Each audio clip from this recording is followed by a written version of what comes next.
Peace, kings. Peace, queens. It's B.O.L.O in the building, bringing other legends over, striking like a cobra. One strike, it's over. To all my legends out there, I see you. Remember, you are always a legend to somebody in your own right. B.O.L.O, be on the lookout. We doing this once again. What exactly are we talking about today? Well, guys, I've been debating whether or not I was going to really touch on this topic, or whether or not I was even going to say anything or react to it. And it just got to the point where it's like, you know what? I guess I could give my perspective about the Ukraine and Russia going to war. I mean, I don't have any dog in that fight. In particular, I'm really not really educated on what's really going on between the two countries and what's happening. But I can speak on how I relate to the situation. Being from the Bronx, being from an area that was burnt down in the 70s and 60s, 70s and 80s, being from an area where crack infiltrated our neighborhoods and destroyed our families. When I looked at some of the pictures in the Ukraine of the devastation and destruction, I got an eerie feeling. Because I started looking at the rubble on the ground, and I started looking at the soldiers walking through. And you know, what it hit me in passing, because I was just scrolling. It hit me in passing. I'm scrolling. I start looking. I said, man, the Ukraine looks familiar. I know you guys saying to yourself, well, Brian, how does the Ukraine look familiar to you? You've never been to the Ukraine. And I ask you, have I? Have I been to the Ukraine? Because when I began to look at that rubble on the ground, and I began to look at the devastation and the destruction, it reminded me of where I was born. It reminded me of the Bronx.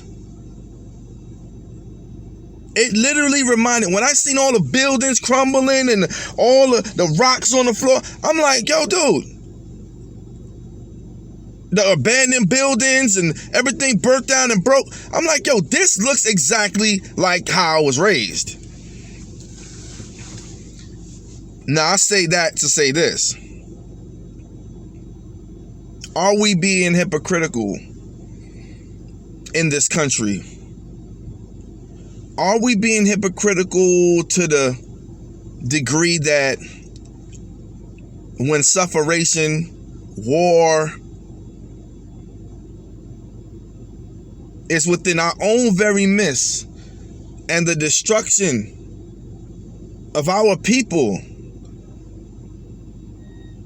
are in our face? Are we hypocritical to the point where we are sensitive to one person's plight and not sensitive to another's? I need someone to tell me the difference between the Bronx and the Ukraine. What's the difference? What's the difference? There was a war. There's wars going on all over America. And we've been born in these wars. And while these wars were going on, nobody cared. Nobody stopped and changed anything. Nobody said, I didn't hear anybody say pray for the Bronx.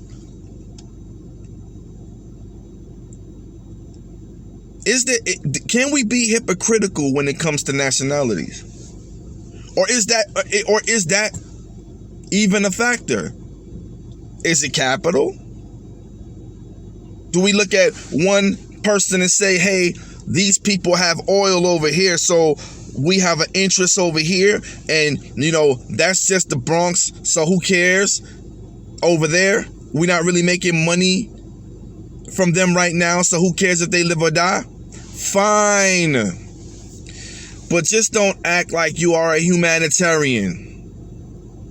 Miss me with all the pray for the Ukraine, pray for the Afghanistan, pray from all these different places. I'm not against that, but to me, I find it hypocritical because I don't think it's coming from a genuine place. You see how I creeped up? I don't believe it's coming from a general place. I think a lot of people scroll through Facebook and they just post, they want to be a part of the fact, oh, that's what's trending? Ukraine is trending? Okay, pray for Ukraine. Dude, it's better to me to show no love than to show fake love. I'm going to say that again. It's better to me to show no love than to show fake love. I would rather you act like you don't know me. I would rather you act like you don't care about me. I would rather you don't even have a conversation with me, personally, than for you to smile in my face, get all in my business, and act as if you care about what's going on in my life. So that's one situation, and I look at the world through that lens. We need to stop the acting classes. We need to stop acting like we really care what happens to other people. We got to really stop. Most of us really don't care what happens to other people. As long as it's not interfering with the flow of what's going on in our personal lives, we sincerely do not care. I'm, as an adult, as a 42-year-old man, I'm realizing how selfish I can be.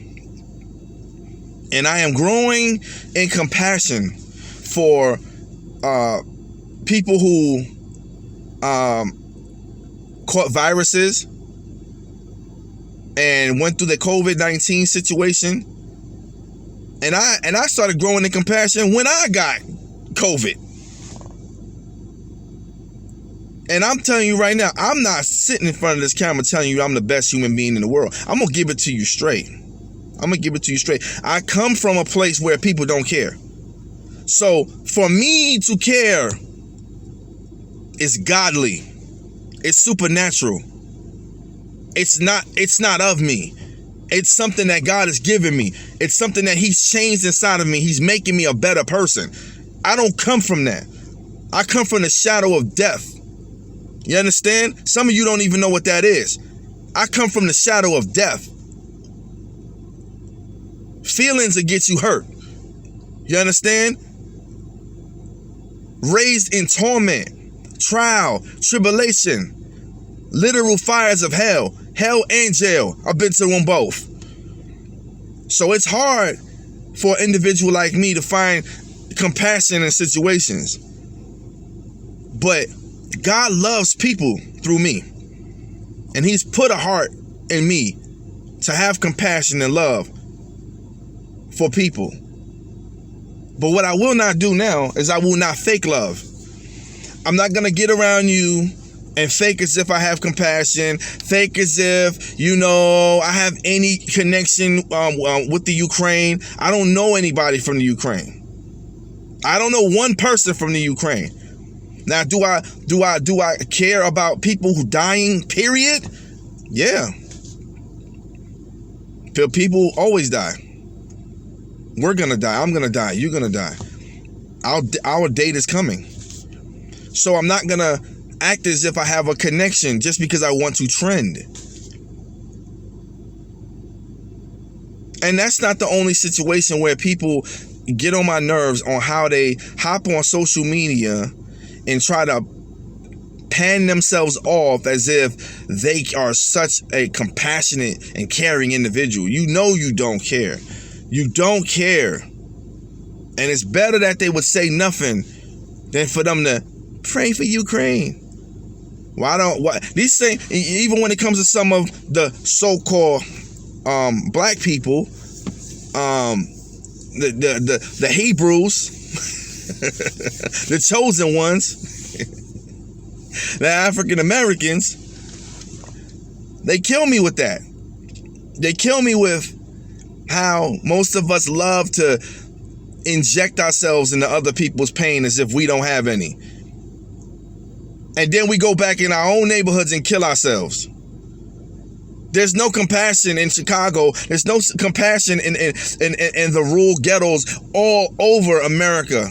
We have no compassion. We have not solved the wars and the violence that go on in our community. We have not increased the love toward each other one bit. But we are the first ones to jump around and talk about pray for the Ukraine. Are you serious? We the first one to talk about, support the black troops that are going. Support the what? You ain't in a position to fight no war. If you are black, listen, you could delete me, you could get rid of me. I don't care, but you gonna remember this last thing. If you are black, you in no position to fight no war. Without fighting the war that's going on in this country first. We got a war. There's genocide on our people in this country. You can't even walk out your front door without hearing 200, 300 rappers a year dying, shot dead in the streets. These are the rappers. When I was growing up, there was one or two. You got assaults on your neighborhood. You got assaults on the water in Michigan. They literally poisoned the water to kill the people in Flint, Michigan. Intentionally. You fighting in another country for what? You think they're going to respect you. You don't even love yourself, bruh. You don't love the people around you. We got to get to the place where we start loving the people around us, man. Our own mothers, our own sisters, our own brothers. We got to stop this skinning and grinning and cooning and smiling and, we get around other people trying to make me feel better because now I'm around different nations. Now I feel like there's only one race, that's the human race, but come on, there are different nationalities. And if you have hatred towards your nation, but you got love for another, that makes you a hypocrite. How can I love myself? How can I hate myself but then love you? I ask you that, black man, black woman. How can you love someone else if you hate yourself? We see how you treat yourselves. How can you love someone else? How can that be genuine? That's why I say all them reporters, all them wannabe, you get some black people that move up in America and the upper echelon, and they start skinning and grinning, and you think that, listen, they're looking at you like you the worst kind of black person. You know why? Because they know that's fake. You don't love your own people. You don't love your own people, so how is the love for them going to be genuine when you don't even love the people in your own house? Yeah, I said it. Don't talk about no wars, fighting no wars, and you ain't talking about fighting the wars that's going on in your own community. I don't want to hear it. We are not in the position to talk about fighting nobody's wars. I'll tell you right now, we don't qualify to fight nobody's wars. That's like me defending the neighbor's house, but then I'm going to let the stranger come in my house, rape my family, take my food, and walk out the door, and I'm skinning and grinning with them. But then when it comes to some of the neighbor's house, I'm going to go protect them. My kid's going to look at me like, man, you know what? You was the biggest coward and hypocrite. They're going to have every name in the book for me. And that's how I feel a lot of times when I see certain black people that inject themselves into situations. But you sit up in here and turn your nose and turn your eyes and turn your attention away from your own people. You hate your own people. You hate your own people. You ain't got love for your own people. You ain't got love. You don't qualify for love for nobody else. I don't even want to hear it. Straight up. I don't even want to hear it. I'm keeping it 100,000.